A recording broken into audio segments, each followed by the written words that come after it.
Good evening. Today is July the 3rd, and welcome to another episode of It Only Takes a Spark to Get a Fire Going. Today's scripture reading comes from the book of John, chapter 24 to 29. Thomas, called Didymus, one of the 12, was not with them when Jesus came. So the other disciples said to him, We have seen the Lord. But Thomas said to them, Unless I see the mark of the nails in his hands and put my finger into the nails and into his nail marks and put my hand into his side, I will not believe. Now a week later, his disciples were again inside and Thomas was with them. Jesus came, although the doors were locked, and stood in their midst and said, Peace be with you.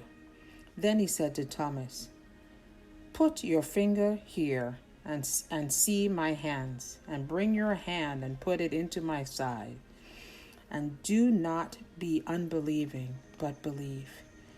Thomas answered and said to him, My Lord and my God.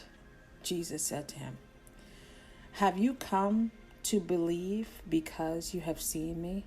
Blessed are those who have not seen me and still believe. When I started to think of this particular reading, I wanted to, that whole thing, I think as Christians, we often find ourselves in a situation where I think we do believe, or I'm speaking for myself. We believe, right? We believe in Jesus. I mean, the fact that you're listening tonight, the fact that you are a believer, that we do believe. I think the problem is that with us is that we forget. We forget how powerful Jesus is. We forget what we're supposed to do if we're true Christians. We forget the examples that he has laid out for us, that he has shown us time and time again. We forget to acknowledge him in situations when we should. And we miss out on those many God winks that we get on a daily basis. I think that's what it is. We allow the secular world, we allow stress, challenges, anxiety, frustrations to surround us, and just fatigue, health, whatever the worry may be.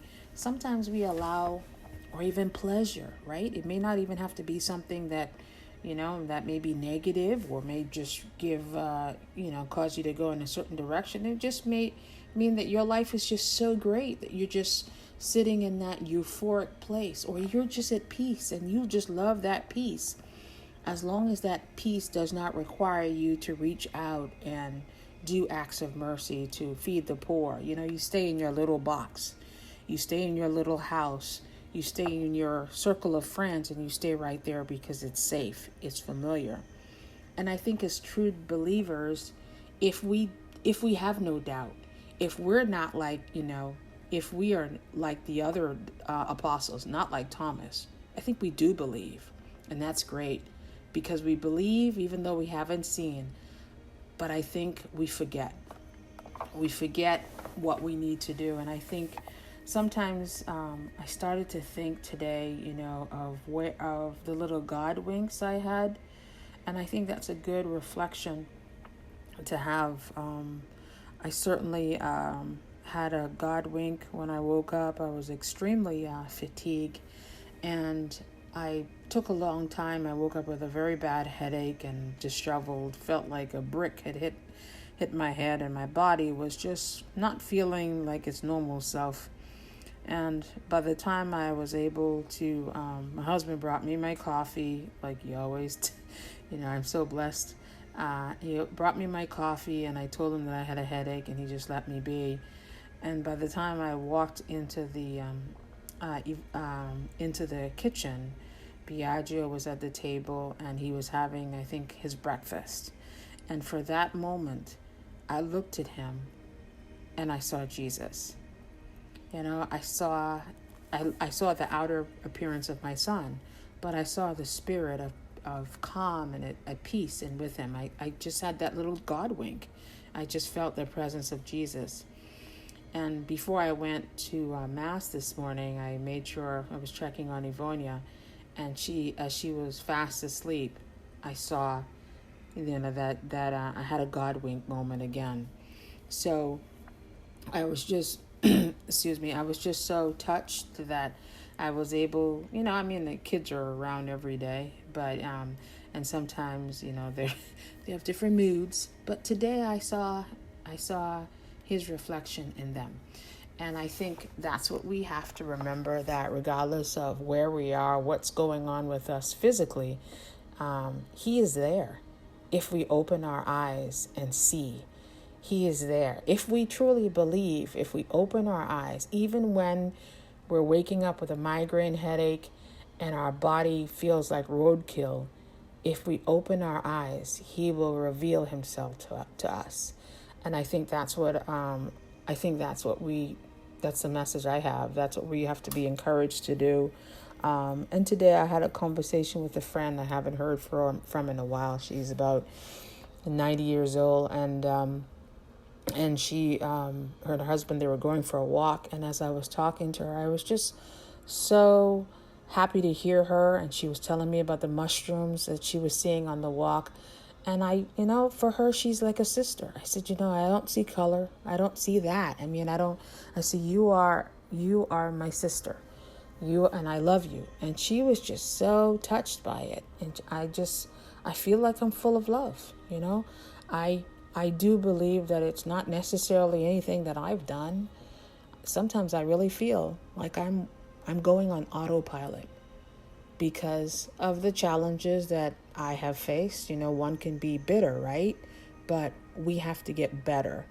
I'm not saying that, I don't have anxieties and sometimes fear and all kind of different things that pop up. But if that common denominator is Christ and I fall back on my faith, and even when I'm not even looking for him, he is there. He's making himself visible in the face of my children. He's making himself visible in a friend that calls.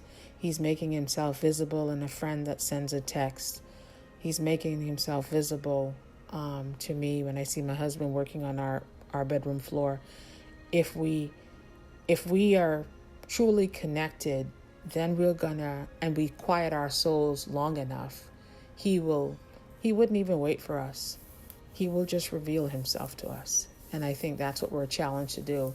In the month of July, when the weather's getting hot, when sometimes the political arena is getting hot, we have to just cool ourselves off, cool our spirits off, and try to spread peace for as long as we can.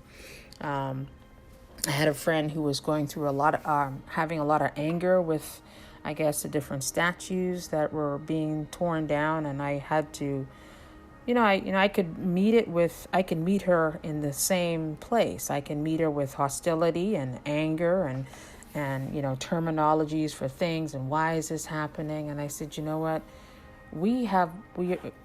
I spoke about the issues, but I chose my words carefully because my intention was not to infuriate her, but to just share what needed to be shared, but also bring her back to a place of peace. I said, I'm looking for a day. I'm hopeful about the future, and we have to, as believers, we have to, embrace hope. We can't be overwhelmed and skeptical, all right? And I said, the United States have gone through a lot of things before.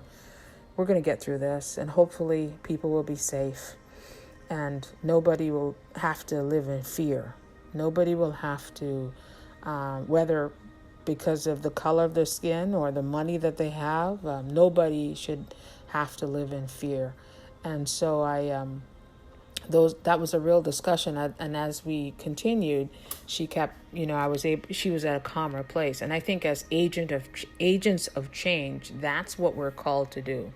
If we have no doubt in who Jesus is, we have to act like it. We have to walk like it. We have to talk like it. We have to connect with the believers and the non-believers. We have to connect with people of different parties, people with different philosophical background. We have to just be his light. And Father, that's what we're praying for. So I hope that everyone has a safe weekend, and continue to keep Taylor in your prayers. I mean, today again, I got some really great news. So your prayers are definitely being heard. And she is, even the test that was given, the CT, showed some good brain activity today. So keep the prayers coming, and just keep the light of Christ shining inside you. And keep me in your prayers as I keep everyone in my prayers. God bless, and have a great evening. Oh, and don't forget, tomorrow at 11 o'clock, Facebook Live, it will be storytelling, soul food, right? At 11 o'clock. I'll see you then. God bless.